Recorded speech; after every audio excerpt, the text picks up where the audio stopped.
Our guest tonight is Josh Turner.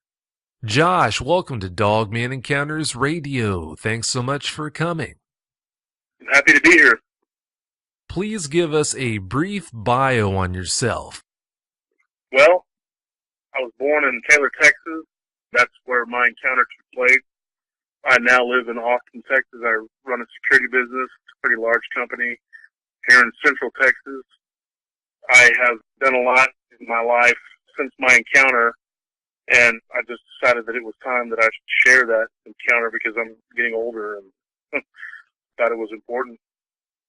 I'm glad you did decide to come forward and put that encounter out there. Josh, you've told a fair share of people about your encounter. What kind of responses have you been getting when you did that? Were they all negative?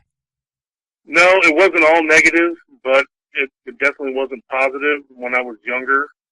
It definitely got me in a few fistfights when I was young because it happened when I was 15. And, you know, when you're a teenager and you tell somebody that you saw the wolf man, people are going to mock you and kind of belittle you, you know. And so I had to kind of got a few fights, you know, over that.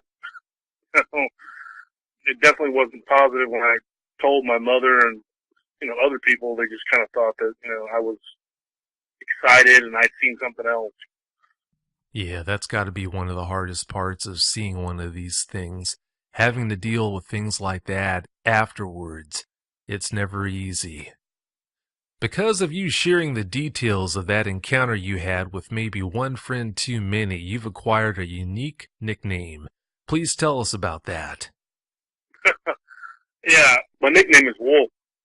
It started because I had told a few guys that I played ball with, you know, that this had happened, and so they thought it was funny, and they started kind of mocking it and calling me Wolf Boy and stuff like that.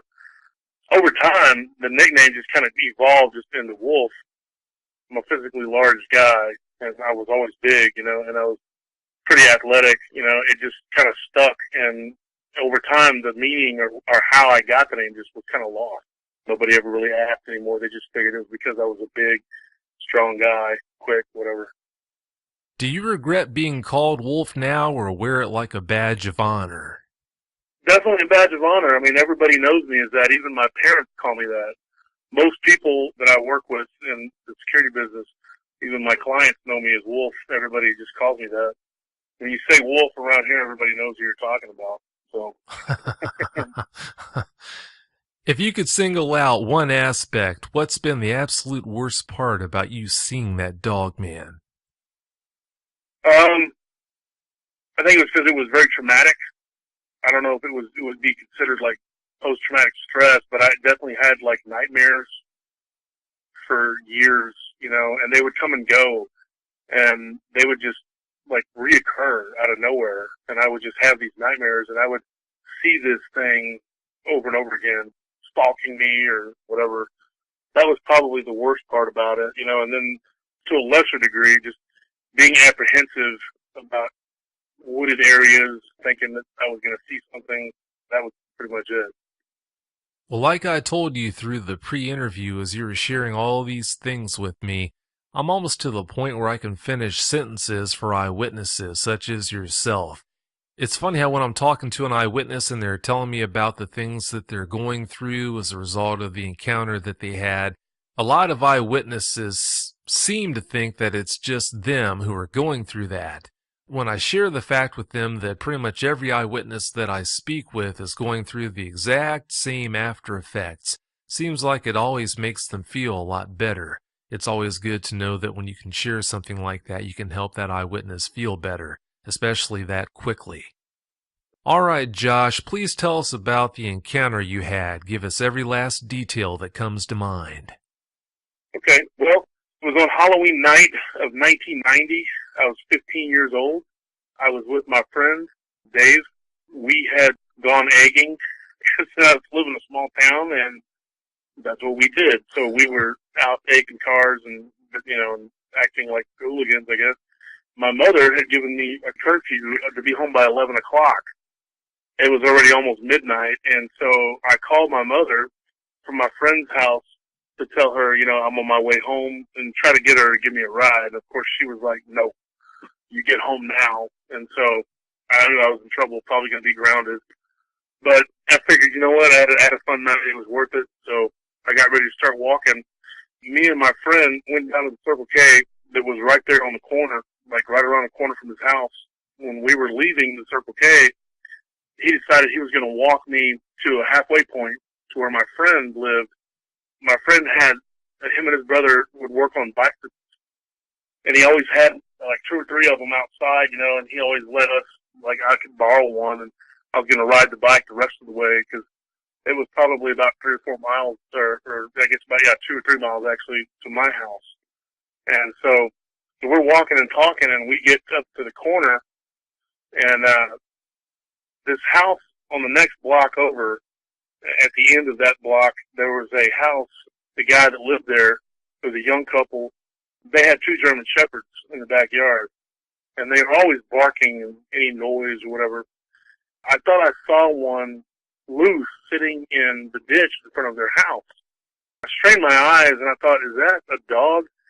The guy that I was with, he stopped me. Like, I just kept walking, kind of straining my eyes, and he kind of grabbed me by my shirt, and he was like, that's not one of their dogs. I don't know what that is.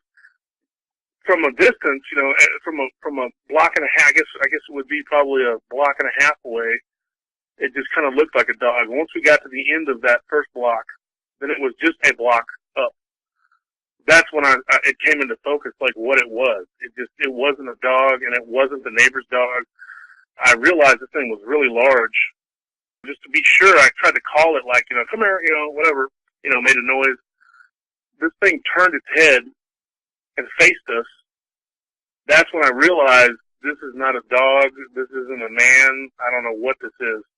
And, you know, being that it was Halloween, people would say, well, maybe it was a guy in a costume. Well, like I said, it was midnight. Why would this person be sitting in a ditch in a small town where there's nobody else around? I just thought, you know, this is odd. This thing is just sitting there. And if it was a person, it's sitting in a ditch. And so as we walked a little bit closer, this thing stood up. It didn't stand up straight. It just kind of hunched over.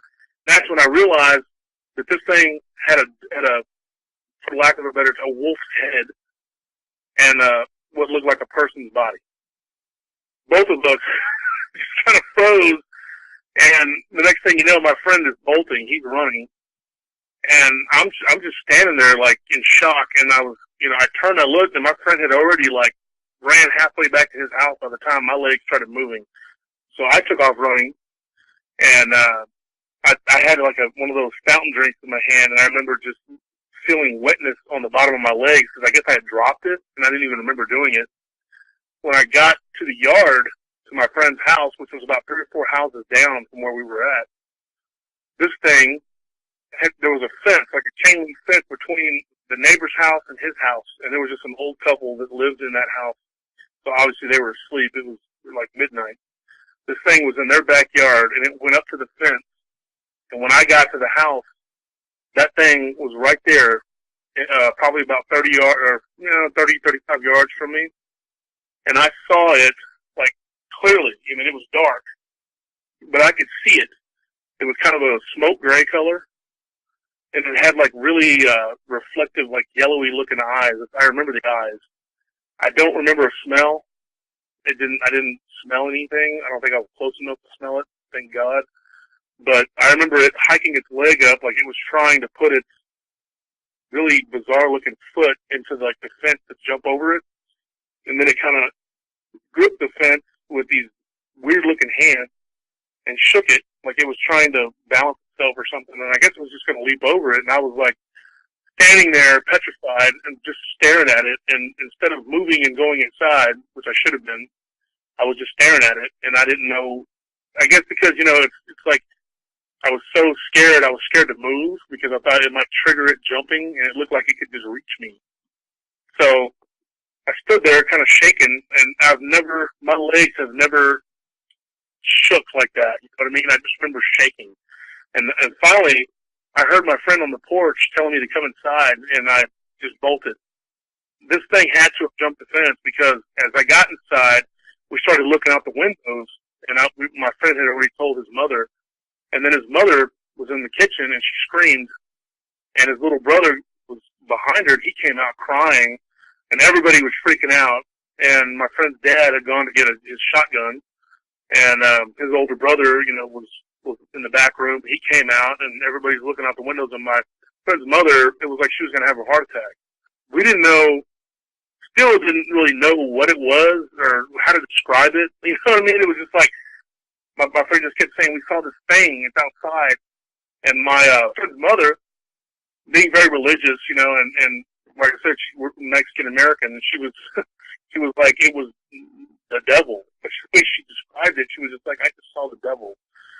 So my friend's dad and his older brother went outside, and I guess the thing was gone. I guess it looked in the window and then just left. They went outside and they didn't see anything, they didn't find anything. Well, the next day, early in the morning, my friend's brother and my friend and me all went outside, and we saw these weird-looking footprints right outside the window, the kitchen window. It had been a lot of rain, so there was it was kind of like muddy right there. There was like a patch of ground or whatever that wasn't grass. My friend measured from the ground up to the window where his mother had seen it, and said from that point, from the bottom of the ground, was 7 feet 5 inches, which pretty much it wasn't a man. We know that. That's my encounter. That's what happened, and yeah, it was probably 2 days until I could actually sleep again, because that night I just remember trying to go to sleep, and I just couldn't. It was just I just waited until daylight, and I don't know. It was, yeah, it was pretty traumatic. Oh, I'd say. I'm foggy on a couple of details here. I was hoping you could clarify them for me. You said you dropped the soft drink you had and you felt that wet sensation on your legs, and did that without noticing it because you were so shocked by the dogman you were looking at. You turned and ran. At that point, you said you were about 3 to 4 houses away from your friend's house. Once you got almost in front of Dave's house, you looked into the neighbor's backyard, and that's where you saw the dogman with its foot on the fence. Is that right? Yep. Well, yeah, and I got a good look at its leg, and it was just weird looking. It had this backward bent leg, and the foot. I remember this part. I don't remember a lot of details, but I remember it putting the foot on the fence, and it didn't fit, like the chain link fence. Its foot was too awkward or something. I was glad for that. Yeah, thank goodness. What you saw, it sounds like it must have been a canine-type dog, man. With their ability to jump, if it wandered over that fence, I can't see it taking the time to bother doing what it was doing. It should have just jumped right over that fence to start with. I'm sure that's what it did when Dave's mom looked out that window and saw it right there outside looking in. I should clarify that fence was not one of those short, 5-foot chain link fences. It was one of those, taller ones. It was this thing towered over it. It was a taller fence, and it was old, kind of dilapidated on one side, but that spot where it was at, it was still straight up. And I just remember, because the people that lived there before, they had, dogs in that yard, and I guess that when that other couple, that middle-aged couple, moved in or whatever, they were in the process of renovating that place, and I just remember, and that place is not there anymore. They actually tore it down and rebuilt another house there, but that fence is gone. But it was a taller fence. I don't know exactly how tall, but it was probably as tall as I was at that time. Ew, that had to be one heck of a sight to see. Yeah, no wonder you didn't get any sleep after living through all of that. Did Dave's mom seem to have an easier time dealing with seeing it than you and Dave did? Over the years, she only talked about it. I remember her talking about it maybe one time. And that was me one day when me and my brother went over there. And she, I brought it up, and I think it kind of upset her, but I wanted to prove my point that I was being honest about that, and my brother listened to her tell her side of it. She was upset. She began to cry when she talked about it. But afterwards, she said that it felt better to talk about it because she had been keeping it in for years, not really speaking about it. Yeah, she passed away in 2010. And I think that till the day she died, she probably thought about it. Oh, I'm sure she did. And I think that Dave adjusted to it better than I did, or at least he seemed to, because he didn't, maybe there again, he didn't really talk about it. The only time he would ever talk about it was to me. And if I ever told somebody with him, he would just confirm what, yeah, which is probably why he didn't get razzed as much as I did, because he didn't like to talk about it, He was one of those people that believes in, like, if you talk about something, you talk it up, you know what I mean? Like it comes. But I never subscribed to that.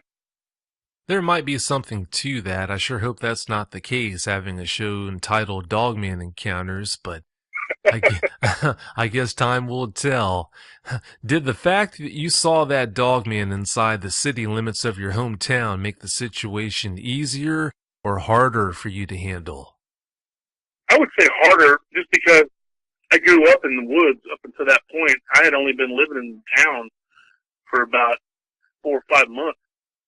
And that changed everything. I mean, like, I thought if this thing could be in town, even though it is a small town, if they can wander into town or live in town somewhere, I mean, they could be anywhere. I mean, anywhere. I mean, doing security, I've, like, heard noises in dumpsters and stuff, and it was just raccoons, but I'm thinking, what if it's one of those things, like, that anxiety is always there. And I believe that it made it harder for me. That is one aspect of this whole dogman topic that so many people miss the boat on, the fact that these things do come into city limits and do their thing, especially at nighttime. I know of sightings in the daytime where dogmen were seen walking up the middle of streets and everything. Well, shifting gears here, one night when you were on a security detail at a Lowe's, you had a scary experience. What happened that night? Yeah, back in 2005 or 2006, I believe, they were trying to open a Lowe's, and they were having lots of problems. The area where they were at is a recharge zone for the Edwards Aquifer, and so the city has a lot of restrictions for businesses that open, and so they were having problems. So they had a fire watch, which is 24 hours, pretty much. We had to be there per the fire department. And I was working 14-hour shifts, splitting them with another guy that was doing 10. And I was doing the night shift. It was a pretty easy gig. And I remember it was Halloween, and I was listening to a radio show, and they were talking about werewolves. So I was, like, intrigued. I was listening, because ever since my encounter, that piqued my interest, Prior to that, I don't remember ever even having any real interest in anything like that. But I was listening to this show, and I had to go do my rounds, which I had to drive around the back of the property. And when I drove around the back of the property, it was just a heavily wooded area back there for probably about half a mile until you got to the next highway, which was Mopac. That's one of the major thoroughfares here in Austin. When I got to the back of the property, I had to take a leak. And, so I got out and I walked to the edge of the woods and was starting to do my business. And I heard, like, football, like twig snapping. I could tell it was a four-legged something because of the way it sounded. And having grown up in the woods, I know what it sounds like. This thing was coming toward me, and I thought, whoa, this is creepy. I was just listening to this show. And so my mind was working overdrive, and I thought, could it be something, But like I said, I knew it sounded like something on all fours. So I stopped what I was doing and started heading back to my truck, and I see this white flash. And I turn and I look, and this large German Shepherd dog, pure white German Shepherd. And it was coming full sprint at me, and I jumped in my truck, and this thing got up on my door and was barking and snapping at me through the window. And I had a mag light in my hand, so I grabbed it, and I went to hit this dog to get it off of my truck. And I ended up hitting the top lip of the ceiling of my truck, and the flashlight back and hit me back in the face. And this dog was snapping and barking, and I was driving my truck at the same time I was hitting the gas, and I almost went off into a ditch. And I finally got my bearings, and I managed to smack it on the snout a couple times, and it fell back. And I rolled my windows up. I had electric windows, whatever. And I got away from it. I drove around to the front, and I was like, oh my God, that was freaky. It was crazy. And then I noticed that it did bite me. It had bit me on my wrist. And I still have the scars. So I didn't finish what I was doing. So I kind of finished in my pants. It was like, I mean, not a huge wet spot, but I mean, I had peed some, you know, so so I figured, you know what, I might have been myself all night. I was a lieutenant at that company. Nobody ever checked on me. So I got out. I took my pants off and I tried to dry them on the engine, like above the engine, you know, hung them on the hood and, took my shoes off or whatever. Just then, you know, cause I didn't see the patrol truck driving up because I had my hood up, you know, and I look and I see these lights and they're already right up on me and I'm like, oh no. The one night that the patrol guy would come by there and he was training a female officer who I'm still friends with to this day. And I'm sitting there in my boxer shorts. They pull up and they're like, did I interrupt something weird here? I was like, I said, no. And I tried to explain myself. I said, look, dude, this looks weird. But then I told them the story about what happened and they laughed. The patrol captain who I actually work with now, at this company, he actually works for us. He went around the back to go check. He didn't see anything. And I sat there with the female officer and I said, can you give me a minute? And I put my pants on. And, one day she was in the office and she was telling her son that story and they got a good laugh out of it. And I did have to go to the doctor the next day and I had to get rabies shots because that thing did bite me. Yeah, with it acting so aggressive, it sure makes you wonder if it wasn't rabid or something. Yeah, you know, and like I saw it again one day about a week or two later, and I was around the side of the building, and when it saw me, it kind of came toward me, and I went and got in the cage because those Lowe's, they have those cages on the side where they keep lumber and stuff, and I just got inside of it, and it went up to the fence and barked at me, and then it ran back into the woods. But after that, I was like, you know what? I'm not walking around this property at all. I'm just going to be in my truck. But yeah, that's what happened. You know, I was going to ask that question about that encounter later on in the show, but it's just so good of a story. I thought, you know what, let's get to that pretty early on in the show. You said Dave was with you when you saw the dogman that night. Did he become a preacher as a direct result of seeing that dogman or for other unrelated reasons? You know, it's funny because he was not religious at all. And I had been baptized and accepted Christ a long time before that.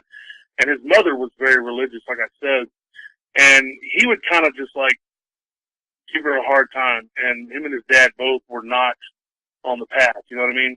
And I always was, or at least I tried to be.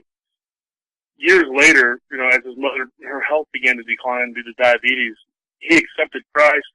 And one thing led to another. The next thing you know, he was training to become a preacher. And now he's an ordained minister. And he has a church there in my hometown. I asked him that question directly. I said, what led you to this path? Yeah, I think it did influence him because he did tell me once that he believes that we saw something evil. And having witnessed that, it was like God telling you, look, these things exist. That's his belief. Now, you know, his opinion. I respect that. I don't know that what we saw was completely evil. It just, you know, it could have been just a natural evolved creature. I don't know what you would call it. But yeah, I think it probably did influence him some, you know, in my opinion. Well, if seeing something like that doesn't lead you to religion, I guess nothing will. Yeah.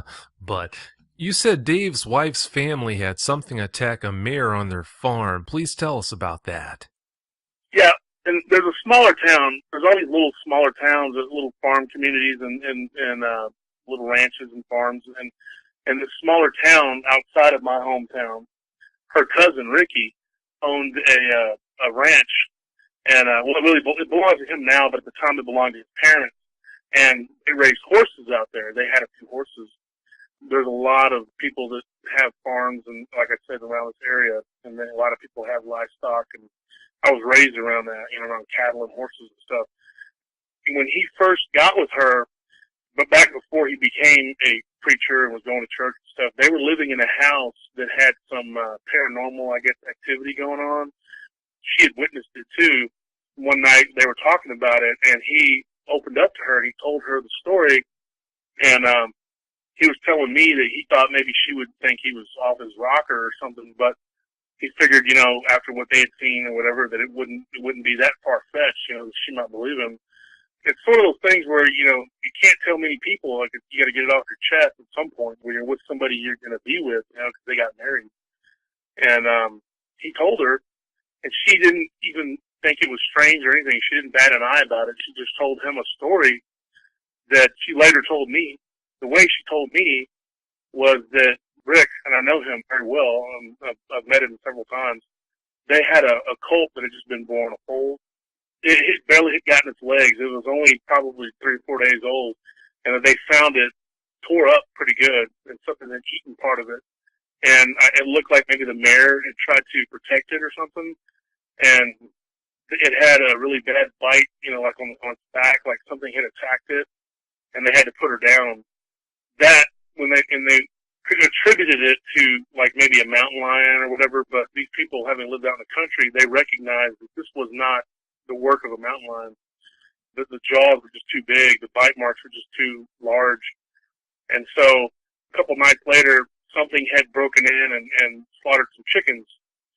So they decided to stake it out for a few days, and eventually they saw this thing coming out of the pasture, out of the woods on the edge of the pasture. And it was Rick, his uncle, or his 2 uncles and his dad, and I guess his little brother too. They saw it. 4 or 5 people, they saw this thing come out of the woods walking on 2 legs. They shot at it. According to her, they said that they hit it, and it fell over, but then it got up and loped away on 4 legs and then got up on 2 legs and ran back into the woods. Had to be a dog man. I mean, I don't know what else could do that or would look that way. They said that it was like canine, like the wolf. So, that's that story. Yeah, it's awfully hard to imagine going through something like that. I'm sure they must have sold that farm shortly after they saw that dog man come out of the woods that night, didn't they? No, actually they didn't. Ricky still owns that land, but he doesn't live there anymore. Yeah, they moved out, but they lease it out to people who run their cattle out there and stuff. Got 2 really large pastures, and my dad's family actually owns some land adjacent to that, which is kind of creepy when you think about it, because back when my great-great-uncle had passed away, I was considering buying some land out there, and I'm kind of glad I didn't now. Yeah, I can't say I blame you knowing what's out there. What can you tell us about the howling that's been heard around a place called Lake Travis? Yeah, Lake Travis is a large body of water. It's part of the lower Colorado River. I had several accounts out there back in 07 to 08, or no, 06 to 08. And it's an area where a lot of nice houses were being built at that time during the housing explosion, before the bubble burst. Everybody was building houses everywhere. At that time, there was a subdivision that I was doing security for, and I had about 4 accounts out there. There's this large restaurant that overlooks the lake, and it's a pretty popular place. And the guy that owns it's a millionaire, and I was working for him at that time. And I was doing security for that place and then the subdivision that was adjacent to it. Me and some of the guards that would work out there at night, we would hear this strange noise, and one of them was my best friend. His nickname is Scorpion. Everybody calls him Scorpion. But he's a pretty big guy. He's like me. He's been in security for a long time. He started out working for me about 15 years ago at the nightclub I used to manage. But he's a big, tough guy. He was a bouncer. He's not afraid of anything. And we've been in a lot of fights, man. Believe me. So there was a horse ranch not too far from where we were working. I can't remember the name of it off the top of my head, but the lady that lived out there, she owned some horses. One of them had been attacked by something. The veterinarian that they took it to said that the bite marks were canine. But nobody's going to believe that a wolf is going to attack a horse that size. So the sheriff's department had been flying, and they said that there was possibly a mountain lion out there. So we were out there. We're armed. I just told my guards, I said, look, just be careful, when you're doing your rounds, whatever, out here, because there is woods all the way around there. My friend, he's one of my best friends, he knew about my encounter, and one night he told me, he's like, man, I was hearing this howling, and it just sounded so bizarre. He goes, it didn't sound like a wolf. And there were coyotes and wolves out there. And he said, and I know it wasn't no mountain lion, because when a mountain lion makes this noise, it's almost like a woman screaming. And we'd heard it before. We'd heard the mountain lions out there. There's some out there. he said this thing was not a mountain lion. I don't know what it was. And one night when I was out there with my brother, we heard it coming from the woods. And you know what? It almost sounded like a man doing it, but it sounded just like a howl that you would hear off of a movie or something. It was just bizarre. And it made the hair stand on your back of your neck. And I knew, man, I looked at my brother and my friend and I said, that has to be, one of these werewolves, because we call it a werewolf. We don't know what else to call it. I mean, we never call it a dog man. We just say werewolf. There's a lot of people in this area that I didn't realize how many people actually have heard these things and have said that people that lived out there had heard that howling and thought, man, what is that? It's just a bizarre sound. Yeah, when you hear one of these things howl, you would swear that there's a huge werewolf out there in the woods doing it. Although dogmen look just like werewolves in almost every way, I guess it's kind of hard to separate the two, but anyway. You did a lot of things in the woods before you knew dogmen existed. What kind of activities are we talking about here?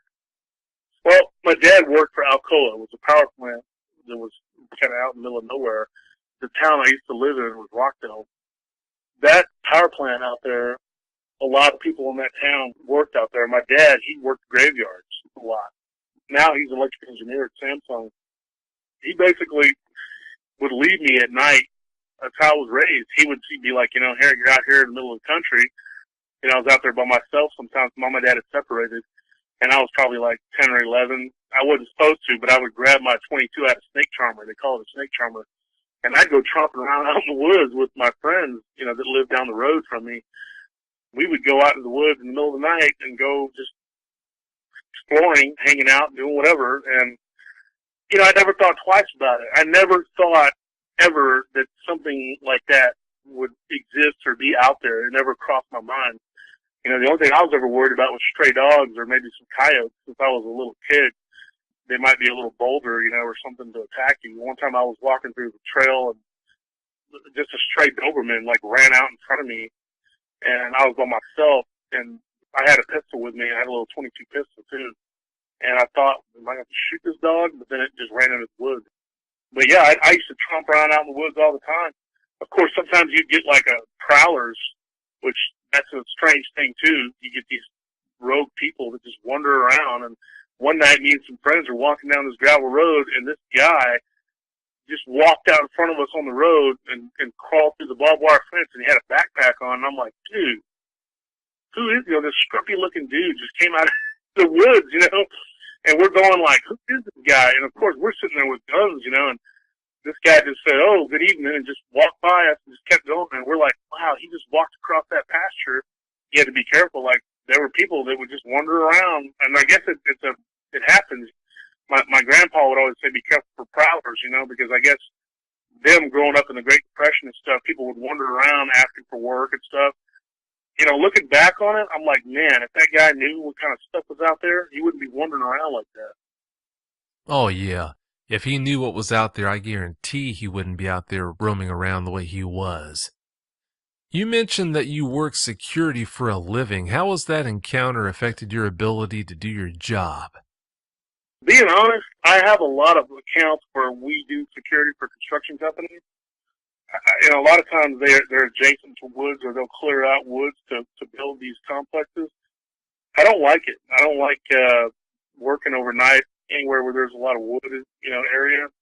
And if I do have to work it, I just try to stay closer to the road or whatever. I'll do my job, I'll do my rounds, but yeah, I'm very apprehensive, and anytime where there's woods or whatever, I don't park anywhere near that, and I don't go toward it. Since that has happened to me this last 25 years or so, I don't mess around the woods anymore. I don't go hunting or fishing or anything like that anymore. I don't do any of that stuff. And yeah, that's pretty much, it's kind of changed how I look at things. How I do my job. I'm definitely on the high alert when I'm out at night. You can't be too careful. After you had that encounter, have you done anything alone in the woods? And if so, if you did, how'd you do? There's an area called Devil's Backbone in between San Marcos and Blanco. I had a girlfriend that went to school there. It was in Texas State. At that time, it was called Southwest Texas. And she was always like, let's go camping. Let's do this. She grew up in the woods. And I finally did go camping with her.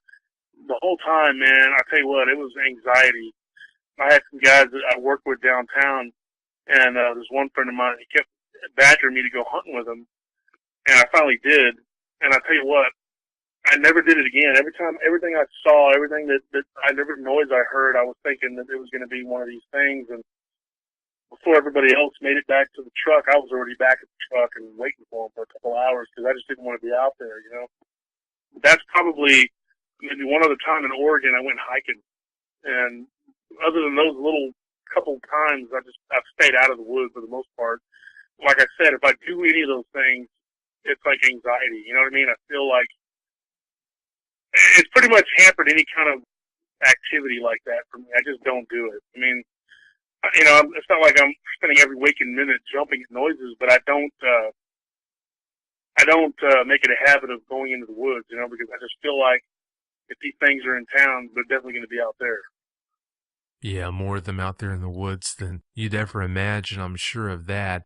After what you had been through with that encounter that you had, being antsy when you're out in the woods that way, that's totally expected. So, yeah, don't second guess yourself for a second for feeling that way. That's totally normal. Switching gears here, you had your encounter when you were 15. You're about to turn 40 now. If you had that encounter now, do you think you would do anything differently? As soon as it was in town, I don't think I'd be just walking around with a gun. But if I'm out in the woods, I'm definitely armed or doing anything like when I went hiking in Oregon, I took my pistol with me, and the girl that I was with was like, "Why do you need that?" And I'm just like, "Better be safe than sorry." You know, I told her, well, maybe because it's black bears or something.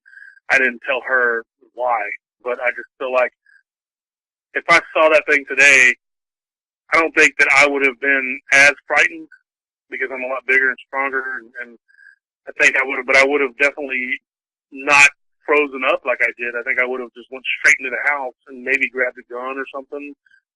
But having seen it that close, I know I probably wouldn't go back outside and try to fight this thing or confront it. I can tell you that.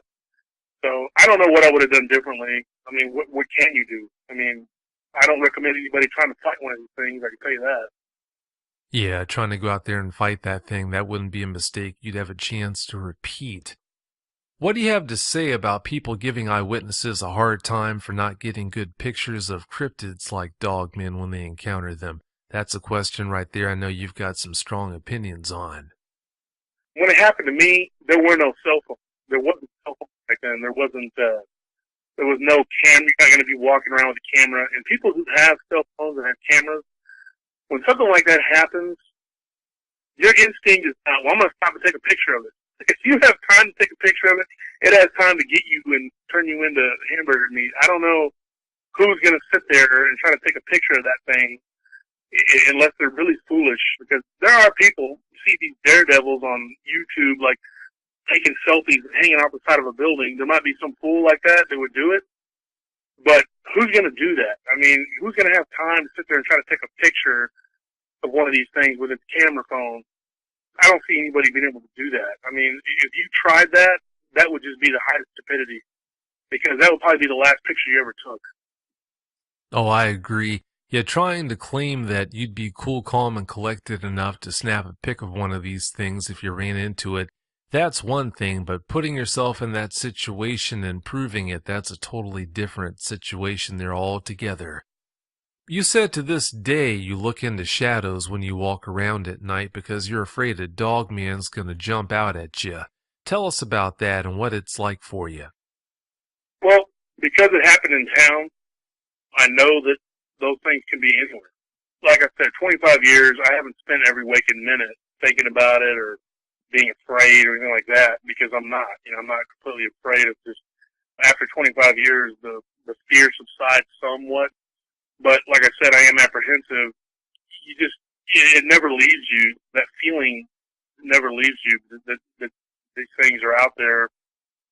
And one thing I know is when I looked at that thing, I saw intelligence in its eyes. You know what I mean? Like, it wasn't the same as looking at a wolf or a coyote or a bobcat or something. I've seen all those animals, and I didn't see the same level of intent and intelligence that this thing displayed. And so, yeah, when you're walking around taking out trash or whatever it is you're doing, you think about it. I mean, I guess it's in the back of your mind, but it's nothing you can cure. I mean, I don't know. I had a lot of anxiety as a teenager after that incident, and my parents didn't really understand why I had a lot of the problems I had, and I ended up in therapy because they thought that I just had mental problems or something, like something had happened to me traumatic, but they didn't know what it was, and they didn't believe that that's what it was. They just thought that that story was just part of me having these problems as a teenager, when in fact that was the problem, if that makes any sense. Oh, that does make good sense. Unless they had had an encounter themselves, they couldn't have a clue on what you were going through or what it was like, so yeah, I'm not surprised that they struggled to understand you and what you were going through there. It's unfortunate, but it's pretty much what I would expect. You've got a friend who told you about seeing something that he referred to as looking like a small werewolf. Please tell us about that. Yeah, that was my sister's boyfriend. They lived in a house catty corner from where we lived, and he was a weightlifter, and he's the one that got me into weightlifting or whatever. I was working out with him one day, and his younger brother, who knew about the encounter because he was good friends with me and Dave, he basically had just told me, he confided to me, he's like, my brother saw something like that. I'm going to try and get him to talk about it. I had told this story to him a couple different times, and he seemed intrigued, and he never really made fun of me. So I thought, maybe he believed me. Well, one day when we were working out together, his brother brought it up. My sister's boyfriend just kind of looked at his brother, then looked at me, and then he just kind of sat up on the bench. We were working out, and he's like, "You want to know about it? I'll tell you." And he told me, and I was glad and relieved somebody else close to me had a similar experience. And in my hometown, there's a place called the Hiking Bike, and there's these little bridges, that go over these little tunnels or whatever. And he said that one day when he was riding his bike, he saw this, at first what he thought was a kid, like a child, on the edge of the creek messing with something. That spot in the creek is where there's all these snapping turtles, and we used to go in there and we'd grab them. Probably shouldn't have been doing that. You could lose a finger, but we were always messing around doing stuff like that. And then when I would go to visit my cousins and stuff, we'd go down there and we'd mess with these turtles right there. And I don't know if that's what it was messing with, but he said it was banging something on the ground. And as he got closer, he realized that this what he thought was a child had like a wolf's head, and it had like a little scrawny body on it, which I can only assume that it was like a juvenile or something, which means that there's probably some sort of breeding population. I don't know if that's what that means, but he said he saw this thing and he got off of his bike and he positioned the bike in between him and the thing. He didn't tell me like how close in proximity he was to it, but he said that he was about to take a left right there at the bridge where he was at, which I know where he was at. There's like a T, it comes to like a T on the trail. And if he would have went left at that spot, that he would have had to go all the way around through these neighborhoods to get home, instead of just taking a right and going on to the road where he lived. And so he was like, you know what, that thing scared me. And he said once it saw him, it just kept its eyes on him, and then it ran under the bridge, and it came around the other side. And when he was getting on his bike, he looked back and he saw it kind of like, the way he described it was, it kind of hopped, and it came up off the bank of the creek and like jumped out in the middle of the street. And he said he was just hauling his buns, to get out of there. And he said he kept looking back and he almost wrecked his bike. Luckily it didn't follow him, but he said it was probably about 3 feet tall. But it did make me feel better, and I told my friend about it, and he was like, wow. So we knew we weren't the only people that had witnessed this thing. It wasn't just me and his family. But yeah, that was really odd. I mean, and that I tell you what, man, that was it was creepy to think that, man, there's more of these things. But at that point, I was just glad that somebody else had experienced it. You know what I mean? Oh no, that makes perfect sense. Like I've said before, misery does love company. That's just human nature. So that does make good sense. What really scares me is the idea that if that little one was right there, I'm sure one of its parents or both of the parents were nearby, probably watching him, at that very moment, that's not a comforting thought whatsoever. Dude, and that's what he said too, Vic. He was like, I just had the feeling that there was more of them around because there's woods all around. He was like, man, he just kept thinking, man, I'm going to see a bigger one. I'm sure when I first told my mom, because when I told my mother about the story, it was at the dinner table, and my mom was just like, mentiras, which is like, she called me mentiroso, which is like liar in Spanish. She was just like, mentiroso, I don't want to hear this. And my sisters kind of laughed about it, but he didn't laugh about it, and he just kind of looked at me, which made me think, man, this guy believes me. And then, like I said, a couple months later, when he told me what happened to him, that made sense. And I knew he wasn't lying about it, because of the way he stared me in the eye. He was a very, very matter-of-factly guy. He was always working out and stuff like that. And we're still friends to this day. It made me really appreciate that what I saw, I knew I wasn't crazy.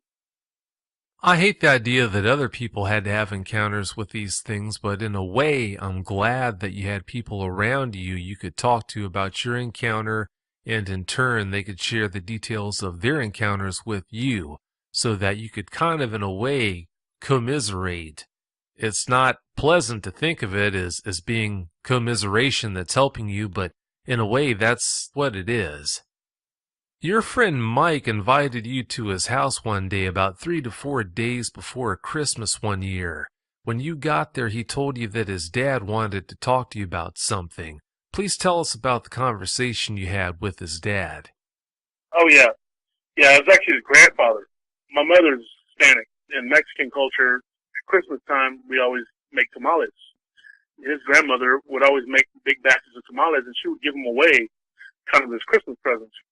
So every year, we'd go over there, like a couple days before Christmas, and she would give them to the neighborhood people. So I went by there to get some. And you wait all year long for these because some of these people, they can just really cook, So I went over there to get some, and when I went in, there was a couple other people that were up there getting them, whatever. When I went in there to get mine, my friend's dad met me at the door, and he said, hey, my dad wants to talk to you, which would have been my friend's grandfather would have been, his dad's dad. And so I went inside, and I sat down at the table, and I waited for him.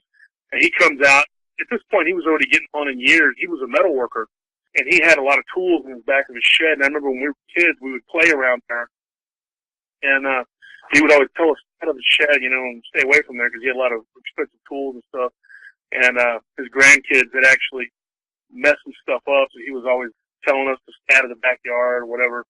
He had this shed right next to it, and the metal on the shed looked like it had been peeled back, like something or someone had tried to tear it open, It almost looked like somebody had taken a crowbar and messed with it for like a while, but then couldn't get in. I always wondered about that, but I never asked. So when he sat down at the table, he said, my grandson told me that you had a weird incident down here, right around the corner over here. And he said, I want to tell you a story. He goes, I want you to listen to what I'm going to tell you. And I want you to know that I believe you. And so this was a year later, a year after that. I was like 16. And he told me that back in 1978, he had gone hunting, because in hunting deer season, whatever, everybody goes hunting. Everybody has a gun. But he went out and he went hunting, and him and his brother had killed a buck, and they had taken it to that shed, the one next to the shed where the tools and stuff were, and that they had dressed it, whatever, they had skinned it, whatever, and they left it hanging back there, whatever, overnight. And they were going to get back to it the next day and finish cutting it up, whatever. And he said that night he heard banging, clanging metal, like ripping, whatever. He looked out the back window, because his back door, I guess, had a window at that time. It didn't when I was a kid. There was a really thick door there. At that time, there was a window in the door. He said, I used to have a window in the door, and I looked out the window, and I see these two, what I thought were men, tearing open the shed where that deer carcass was. And he thought, at first, these guys are ripping him off, trying to steal his tools. But then he realized that these guys weren't messing with the tool shed. They were messing with the deer shed. He said he opened the door and hollered at him. And, of course, he had a gun with him, a shotgun, a double-barrel shotgun, is what he told me. He goes, I had a double-barrel shotgun, and I opened the door, and I said, you better get away from that shed. He said that when they turned and they looked at him, that they both turned and looked at him simultaneously, he said that these were not men. He said one of them was probably about 6.5 feet tall, the other one was about 7. And he said that they looked at him and he saw that their heads were like dogs' heads. He said that he goes, it looked like a werewolf, like you would see a werewolf. He said that they were tearing open that shed, and that the smaller one got down on all fours and jumped toward him, and he managed to close. He tried to close the door, and this thing banged up against the door. And right when he did, he unleashed both barrels, and he managed to close the door right after that. You know, he said that he didn't see whether he hit it or not. He just opened fire, and he fell backwards because when he shot, he said he shot from the hip, and so the recoil, I guess, it knocked him backwards. You know, he said that normally you would have time to raise a gun and shoot, but he didn't have time. This thing jumped across the yard so quick, and then it blew in the window. It broke the glass. He said that he was laying flat on his back, and his wife and his son came into the room, and the kids and everybody woke up, and they were like, "What's going on?" And he's like, "Somebody's breaking into the shed."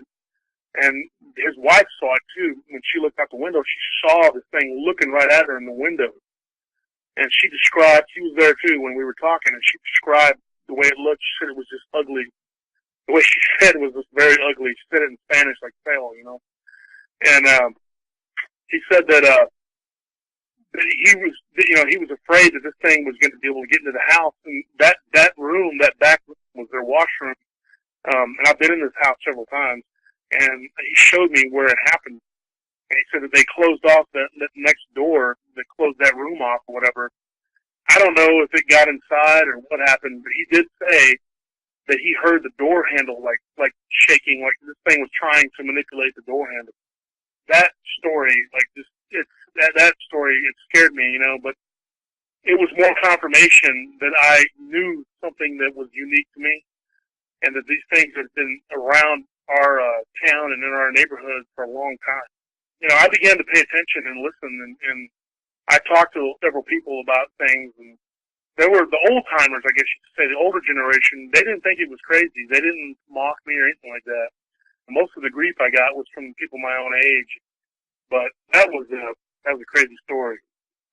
Oh, I'd say, yeah, it sounds like from all the encounters you've been hearing about that took place in that area, Travis apparently has had a long history of dogman activity.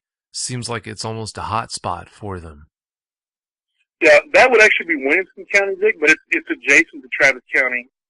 Yeah, I know that there has been other sightings in Travis County. I know that because I've heard of it. I've heard people talk about it. They've seen these things. I heard a story, which I can't confirm, but there was a friend of mine's girlfriend that claims that her uncle saw one down near Shoal Creek, which would have been like on the edge of town. Of course, he said he saw it years ago, which would have been at that time, like in 1980. I just remember her saying that, and you know, and it was like we were all hanging out one night after we got off from the club, and it was a friend of mine who I'm still friends with, and it was his girlfriend at the time. She claimed that her uncle had seen something like that down drinking water with his hands. That would have been 1980. There wouldn't have been a lot of houses around the area because often it's blown up. And now, you know, there's people living everywhere, but at that time there wasn't. So, I mean, yeah, Williamson County, Travis County, definitely I've heard a lot of stories about these things.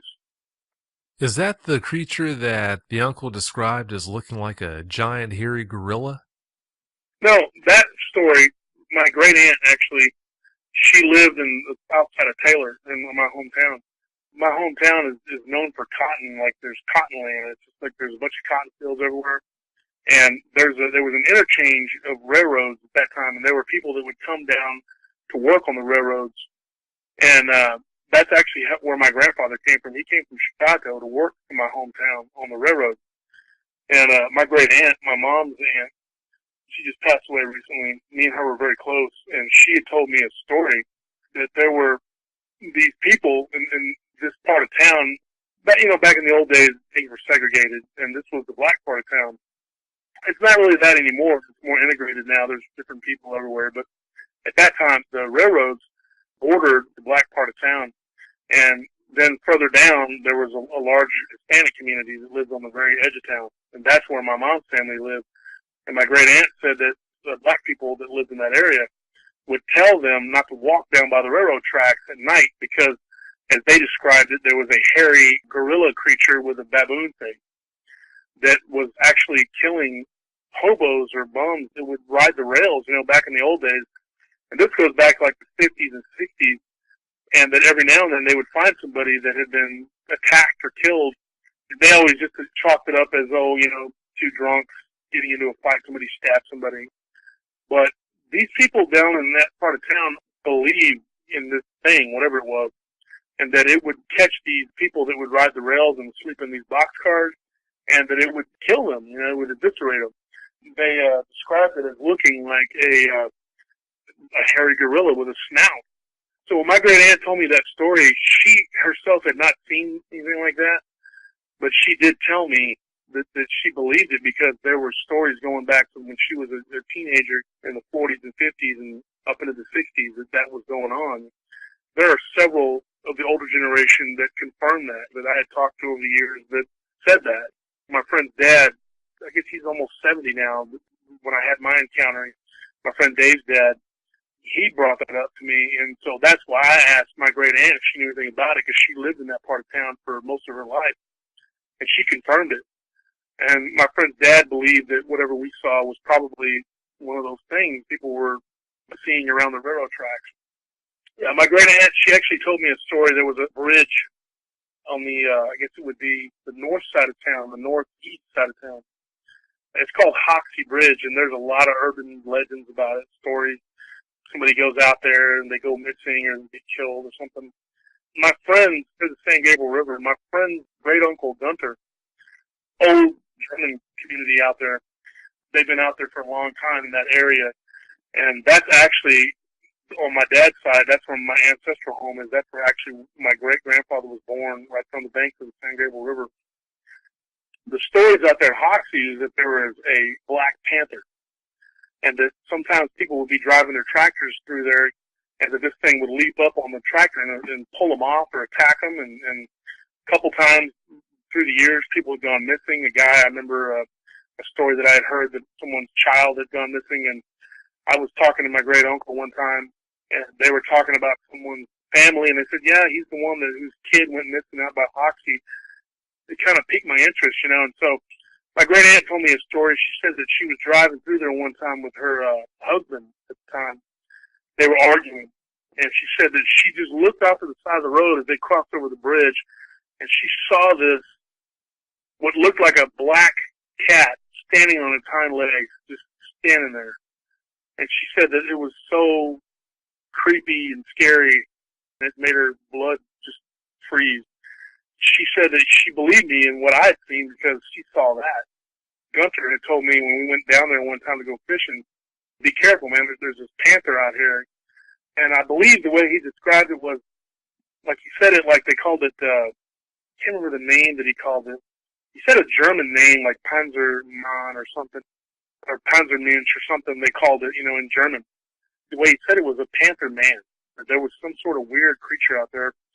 I just figured, well, you know what? What I saw, if it could exist, that thing could exist. It was just a very creepy area. Like when you go over that bridge, the trees are kind of down on it, and that bridge is dilapidated now. It's no longer there. There's just some paved road now. It was one of those wooden bridges when you go over it, it makes that noise like. I've walked over that bridge and been over there now. It's condemned or whatever, but it's just a creepy spot, man. And the story there was that that's what lived out there was this Black Panther or whatever. And like I said, I can't confirm that because I didn't see it. I just know what people have said and what they've told me. I just thought maybe Gunter was trying to scare us, like, oh, be careful out here. We went out there fishing. That was probably about a year before I saw this Dogman thing. I thought about it later on. I was like, wow, that thing could have actually been out there. And I mean, he wasn't probably just trying to scare us. He probably was just warning us. As if having dogmen running around out there every place you turn wasn't bad enough. Now you have to worry about catmen running around out in the woods. I'll tell you what, Josh, Yeah. Travis is not a place I want to even visit. Oh, it's a nice place. I mean, it's just maybe these things have been here a long time. That's how I look at it. Like, I mean, things are probably ancient. I mean, you could speculate all day about what it is. And that's one of the reasons why I wanted to tell you these stories, because if anybody out there can ever give an explanation, maybe we could find some sort of specimen or something, then we could confirm these things. They're going to be awfully hard to pin down to the point where you can ever prove that they exist, but yeah, I see where you're coming from there. Please tell us about the herd of cows you saw that night that were bunched up against that barbed wire fence. What did you see that night? Yeah, see, and if I had never, and this is the thing with that big, if I had never seen this thing when I was 15, that incident probably would have just been like, I would have never even thought about it again. I remember I was like 11 years old. I collect baseball cards, and I had gone into town to trade with my friend Ronnie. I came back home late. Of course, my dad had already gone to work, and it was probably like, I don't know, 10:30 or 11, way past my curfew. And my dad, I'm sure, was already mad. But of course, there wasn't no cell phones back then.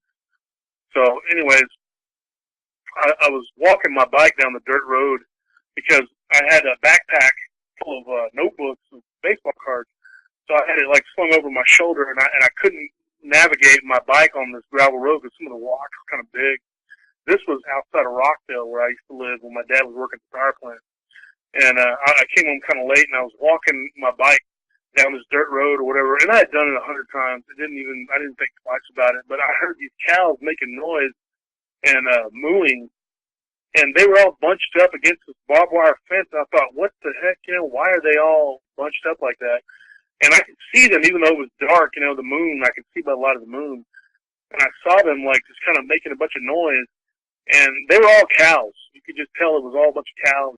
And I just was like, what is spooking these cows if they're all bunched up against the barbed wire fence by the road? That's not normal behavior, which is indicative of a predator. Because I've been around cows my whole life. Even when I was a little kid, I used to ride them. I used to get on them and ride them. So I was thinking, there's something spooky with cows, So I'm walking along, and as I get around there was like a curve, When I got around the curve, I see this shadowy looking thing, and I didn't get a good look at it. I didn't get I just saw this black, dark shadow. And I heard like twigs snapping on the other side, and I didn't see the cows when I came around the bend. They were all on the other side of that curve. And it was inside the barbed wire, like close to those cows, but they were all bunched up behind some trees. And this thing was on the other side of the trees. As I was walking my bike, I stopped for a second and kind of strained my eyes, and I was trying to see what it was. It looked like a really tall man or something, and I was like, what in the heck is that? And so I just kept walking, and this thing seemed like it began to parallel me, like it was walking alongside me or whatever. From the way it sounded like it was like footfall was heavy. You could hear it snapping twigs and stuff. And then I heard kind of a grunting noise, and I was like, what is that? So then I got back on my bike, and I just tried to navigate through the rocks, man. I just took off, man.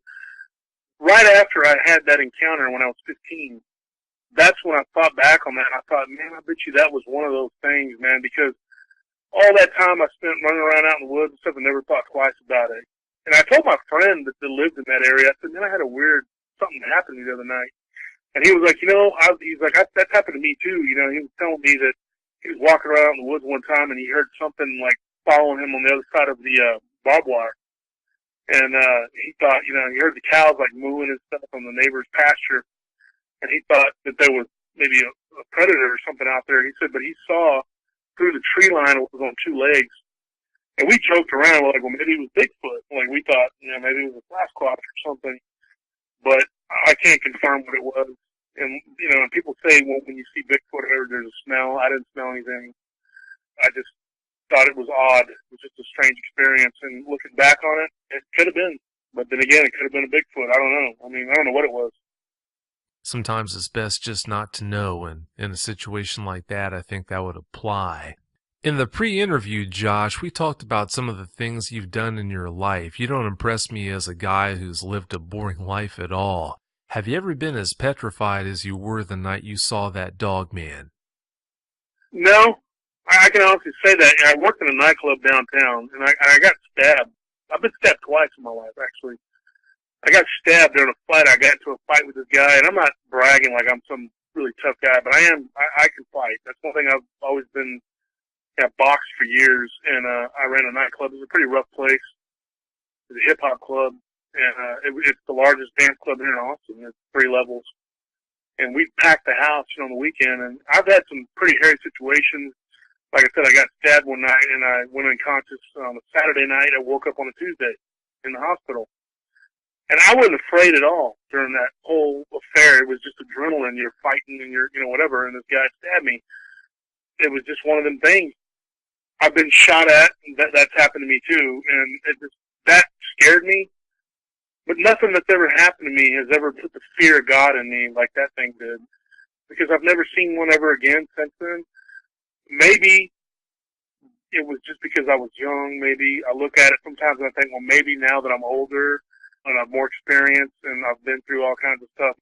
Because I'm a big person. I'm a big guy. I'm almost 6'4", and I lift weights every day. I'm a big dude.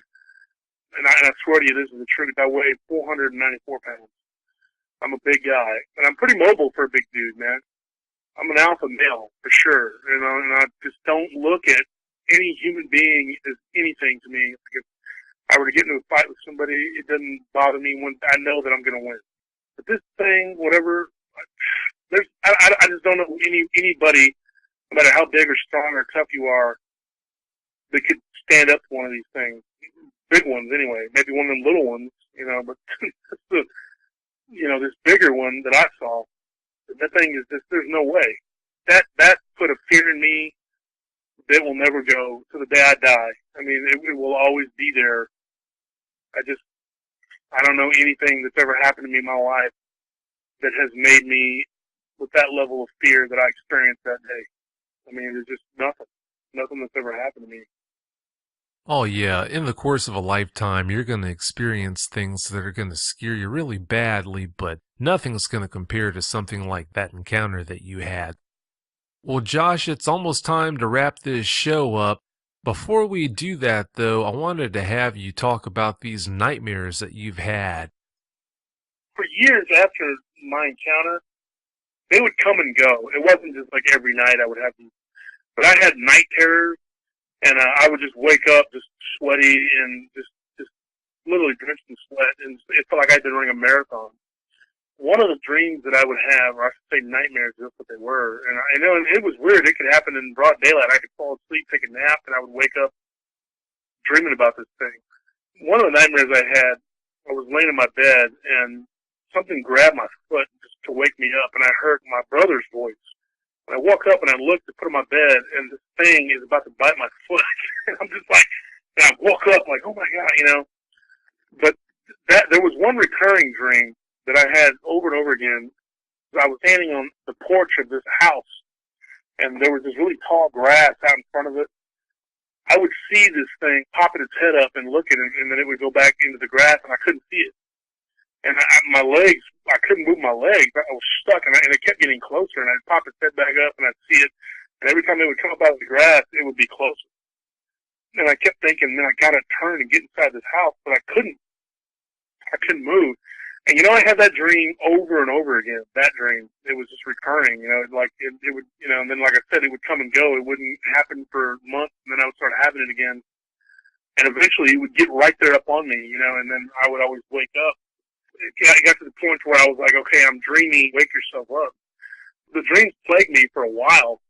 It's hard because you can't always talk to people about these things. I had a therapist for a while, and I didn't feel comfortable telling him, hey, I'm having dreams about a giant werewolf. What do you say? He's probably going to think, oh, this guy's crazy. I was just like having anxiety. Like I said, I go to a post and I work or something, and it's next to a wooded area. I'm just very apprehensive about being close to it. I don't know how I would react now if I saw something like that. But I'm pretty sure I'd be just as scared as I was then, but just maybe a little better at handling myself, maybe getting away or something. But yeah, the nightmares, that's one of the things that I'll probably have till the day I die. I mean, the last time I had one was probably just 3 months ago, but they're not as frequent now. You know what I mean? Yeah, that's just one of the many strange things about this whole dogman phenomenon. For some reason, eyewitnesses frequently will have repetitive dreams about dogmen, the same dream night after night after night. Sometimes that'll go on for years. That's just one of the many things I'll never understand about them. Josh, do you have any closing comments you'd like to share? I would like to say something about that, the dream. You get a feeling of, and I don't know if this is common for other people, but I've always had this feeling of impending doom. I don't know if that makes sense, but like I've just always felt like something was just about to happen. I don't know, man. I always felt like with the dreams, I always kind of felt like the one that I saw wasn't happy about me seeing it, if that makes sense. And I always thought maybe I'm on its radar now. You know what I mean? Like you get this feeling of impending doom. Like, you know, it's like you shouldn't have seen this thing and it's going to stalk you or something, which I know is crazy. It's not. I mean, I'm sure, but I just always kind of had that feeling since then. And it comes and goes. Like I'll just won't think about it for a long time, and then one day I'll just feel, whoa. I don't know. Like maybe it was a bad omen or something. I don't know. Maybe it's just me being superstitious, but I just feel like it wasn't a good thing to see that. I would advise anybody, if you're going to go tromping around out in the woods, I hope you're proficient in firearms. Yeah, I wouldn't just recommend carrying a fishing knife with you because it ain't going to do nothing. And if you are going to shoot at one of these things, at least like the one I saw, you better be far away from it because you may just make it mad. And I would recommend anybody who's seen it to talk about it because it feels therapeutic to talk about it to people who understand and believe. Yeah, talking about it, it does seem to help a lot when they can actually come out and share ideas and experiences with you about how they're doing, how they feel about various things now that they've had that encounter. Seems to always help, whether that eyewitness at first thinks it's going to be of help or not. Well, having said that, Josh, I can't thank you enough for coming on and telling us about that encounter you had and sharing all that other info with us. I really do appreciate it. Well, I appreciate you giving me a chance to voice this because it definitely makes me feel better than knowing people like you are out there, Vic, and I think you do a good service to a lot of people who normally wouldn't have a voice. And I appreciate you giving me this platform. Well, thanks for the good words, and thanks again for coming on. Yeah, giving people who have seen these things a venue to come and talk about their encounter, that's what this is all about. I'm always glad to do that. Well, Josh, you have yourself a great night, and thanks again for coming on. You too. Thanks. Bye. Bye. If you've had a dogman encounter and you'd like to speak with me about it, whether in private or on the show, you can reach me at contact@dogmanencounters.com. I'd love to hear from you.